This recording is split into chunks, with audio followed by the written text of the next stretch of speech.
আসসালামু আলাইকুম। আমি রেবেকা সুলতানা চলে আসলাম আপনাদের মাঝে নতুন আরেকটি লাইফস্টাইল ব্লগ নিয়ে।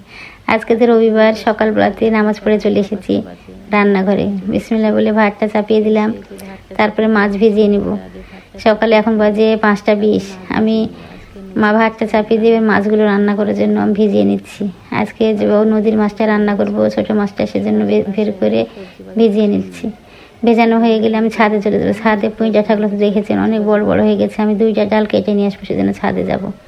বাসায় আজ কোনো বাজারই নেই, আমি নিষেধ করেছিলাম বাজার আনতে, কারণ আজকে পুঁই ডাঁটা রান্না করবো সেজন্য। তারপরে তো নিচে কলা ভর্তা করবো। কাঁচামরিচ নেই, কাঁচামরিচগুলো সবগুলো কেটে নিয়েছি। এবার কিনতে হবে। গাছের কাঁচামরিচ প্রায় জালি জালি, সব তোলা যাচ্ছে না, সেজন্য কয়েকটা ভর্তা করার জন্য সবুজ মরিচগুলো নিয়ে নিলাম। নিয়ে এবার ডাঁটা কেটে নেব। এই যে ডাঁটাগুলো একদম নিচে নেমে গেছে। আমি 2টা ডাল মাত্র কাটবো, 2টা ডালে হয়ে যাবে। যেগুলো আবারও সাইড থেকে ফাংড়ি হয়েছে সেগুলো কাটবো না, লম্বা ডাল 2টা কেটে নেব। কেটে নিয়ে চলে যাবো নিচে। এই যে দেখেন মরিচগুলো তুলে নিচ্ছি, ডাঁটা কাটাও হয়ে গেছে। তারপর নিচে যাব। টাটকা ডাঁটা এত মজা লেগেছে কাটতে, কিন্তু কী হবে, কাটতে তো হবেই, সেজন্য কেটে নিয়ে চলে গেলাম। আরও অনেক আছে, সব ফাংড়ি বাড়ি অনেক বড় বড় হলে তখন কাটবো। এই যে নিচে নিয়ে চলে আসলাম। এবার ডাঁটাগুলো ছোটো ছোটো করে কেটে নিয়েছি, তারপরে কাটতে বসবো। অনেক বড় তো ডাল একসঙ্গে কেটে নিয়েছি 2টা। এবার আমি কেটে নিচ্ছি। বড় পাতাগুলো আলাদা করে ঝাঁকাই রাখছি, তারপরে আমি কেটে নিচ্ছি।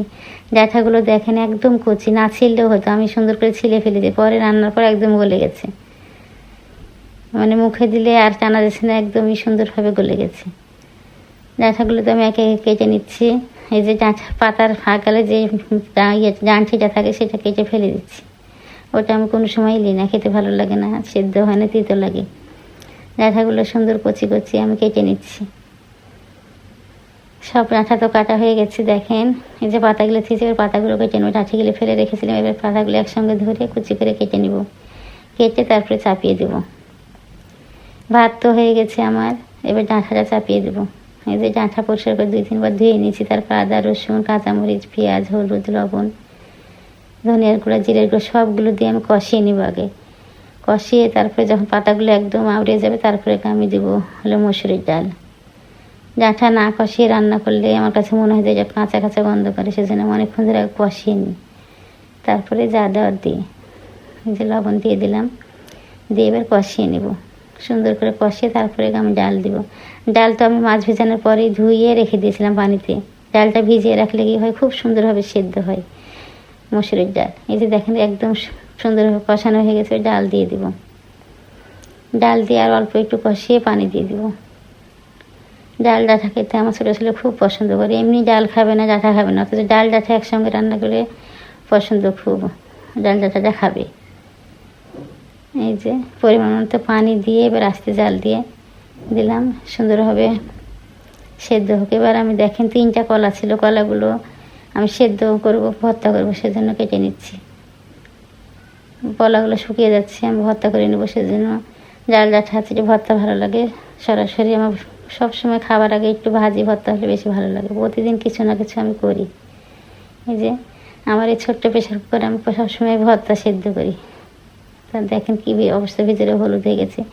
এই প্রেশার কুকারটা আমার বড় ছেলে যখন 6 মাস বয়স, তখন আপনাদের ভাই এনে দিয়েছিল, তখন থেকেই চলছে, আমি নিয়মিত ব্যবহার করি। এত সুন্দর হয়।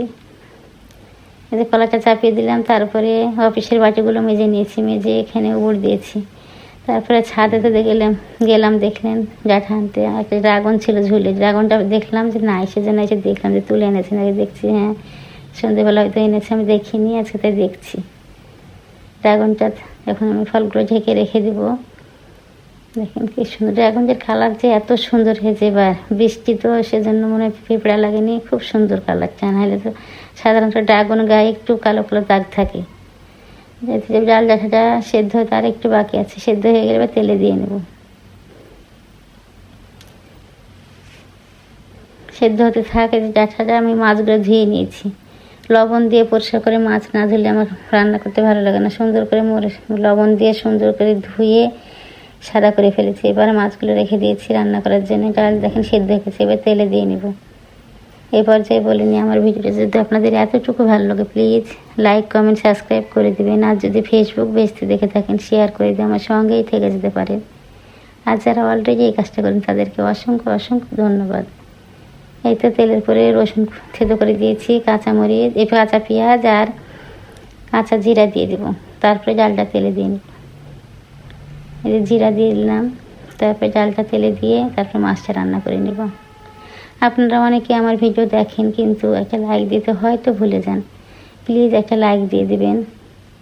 আপনাদের একটা লাইক আমার ভিডিওটা আরও অনেকের কাছে পৌঁছে দিতে সাহায্য করবে। দেখেন কত কষ্ট করে একটা ভিডিও মেক করছি, একা একা ভিডিও করে, একা একা রান্না করা, সব কিছু করে তারপর আপনার মাঝে আমরা দিই ভিডিওটা। আমার মনে হয় যারা লাইফস্টাইল ব্লগ করে সবাই খুব কষ্ট করে ভিডিওটা তৈরি করে। প্লিজ একটা লাইক দিয়ে দিবেন। এই যে ডালটা তেলে হয়ে গেলে এবার মাছটাও রান্না হয়ে যাবে। মশলাটা আমি কষিয়েই রান্না করছি মাছ। এই মাছ তো ভাজা যাবে না, একদম নরম মাছ, কষিয়ে রান্না করে নিচ্ছি। মাছটা অল্প জালে হালকা জাল দিয়ে এসে আমি রুমগুলো এবার পরিষ্কার করে নিচ্ছি। 2টা রুম, 2 ছেলে, বাবা ছেলে তো 2 রুমে ঘুমাচ্ছে, ছাড়া যাবে না, ঘুমিয়ে থাক। আমি 2 রুম পরিষ্কার করে নিচ্ছি, সোফাগুলো মুছে নেবো, সুন্দর করে ঝেড়ে মুছে নিব। অফিসে যাওয়ার পর আর 2 রুম পরিষ্কার করা যাবে। এই যে সন্ধ্যে এখনও 7টা বাজতে কয়েক মিনিট বাকি আছে। আমার রান্না প্রায় কমপ্লিট। সকাল সকাল কাজ হয়ে গেলে দেখি যে অনেক সময় পাওয়া যায় আর অন্যান্য কাজ করা যায়। এই যে মাছটা রান্না হয়ে গেছে আমার। ভর্তাগুলো যেখানে রেখেছি ছিলে রেখে দিয়েছি। পেঁয়াজ কেটে নিয়েছি, এবার কাঁচামরিচগুলো কেটে এখন ভর্তা করবো না, যখন খাবে তখন ভর্তা করব। পেঁয়াজগুলো কেটে নিয়েছি, মরিচগুলো কেটে রেখে দেবো, এখানে চুলার কাছেই রেখে দেবো। এখনও রুমে নিয়ে যাব না, কারণ ফ্যান চলছে, সব খাবার ঠান্ডা হয়ে যাবে, সেজন্য রান্না করে রেখে দিচ্ছি। এখানে ঢেকে রেখে দেবো। ঢেকে রেখে দিলাম। আসসালামু আলাইকুম।